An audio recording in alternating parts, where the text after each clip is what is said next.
Marien Ngouabi, ancien président du Congo-Brazzaville, était le seul chef d'État au monde à s'être inscrit à l'université au début des années 1970 pour préparer un diplôme de physique.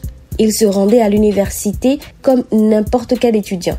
Marien Ngouabi, chef de la révolution congolaise, a été si populaire en son temps que ses jeunes partisans avaient proposé après son assassinat de débaptiser Brazzaville pour la nommer Ngouabiville.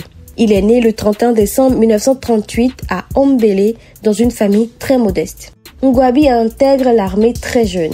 Après avoir été formé à l'école militaire préparatoire générale Leclerc, il poursuit ses études en France. Il s'engage activement en politique et en 1968, il accède au pouvoir après un coup d'état militaire qui renverse le président Alphonse Massamba Deba.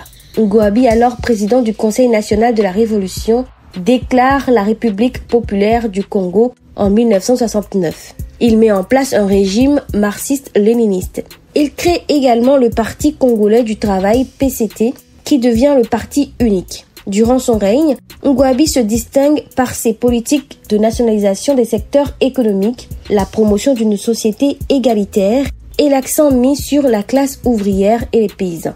Il s'efforce de développer le secteur de l'éducation et de la santé publique. Il tient aussi à consolider les liens avec d'autres pays socialistes, notamment l'Union soviétique et Cuba.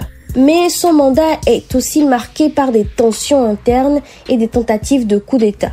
Il devait gérer des divisions au sein même de l'armée et du PCT. Il est finalement assassiné le 18 mars 1977 dans des conditions qui restent encore floues. Après sa mort, le pays sombre dans une période de crise politique. Aujourd'hui, Marien Ngouabi est perçu par certains comme un héros national, mais d'autres retiennent que son règne a également été marqué par des répressions et des violences politiques. Sa mémoire est honorée à travers plusieurs monuments, dont l'université Marien Ngouabi à Brazzaville.